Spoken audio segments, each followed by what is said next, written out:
దైవ మర్మములు ఫిబ్రవరి 8.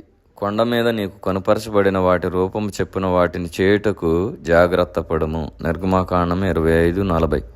5 మూరల పొడవు, 5 మూరల వెడల్పు, 3 మూరల ఎత్తు కలిగి తుమ్మకర్రతో చేయబడి ఇత్తడి రేకుతో పొడిగింపబడిన బలిపీఠము ప్రత్యక్ష గుడారమునకు ఆవరణ ద్వారమునకును మధ్య నుంచబడెను.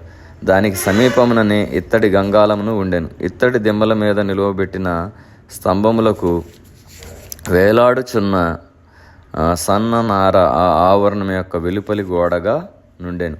ఉత్తర దక్షిణపు గోడలు 100 మూరల పొడవు, పడమటి గోడ 50 మూరల పొడవు, తూర్పు గోడ పొడవు కూడా 50 మూరలే. కానీ ఈ గోడ మధ్య 20 మూరల వెడల్పు గల గుమ్మం ఒకటి ఉండెను. బుట్టా పని చేయబడిన సన్ననార తెర ఈ గుమ్మం మీద వేలాడుచుండెను. వీటన్నిటి భావము విశదముగా మనకు బైబిల్లోనే బయలుపరచబడును. బైబిలే బైబిలునకు వ్యాఖ్యానం. వీటన్నిటి విషయమై దేవుడు మోషేతో ఈ విధముగా చెప్పాను. కొండ మీద నీకు కనపరచబడిన వాటి రూపము చెప్పున వాటిని చేయుటకు జాగ్రత్త పడును. నిర్గమాకాండం 25:40. మనము గ్రహించినను గ్రహించకపోయినను ఇవన్నీ పరలోకపు సత్యములనే వివరించుచున్నవి.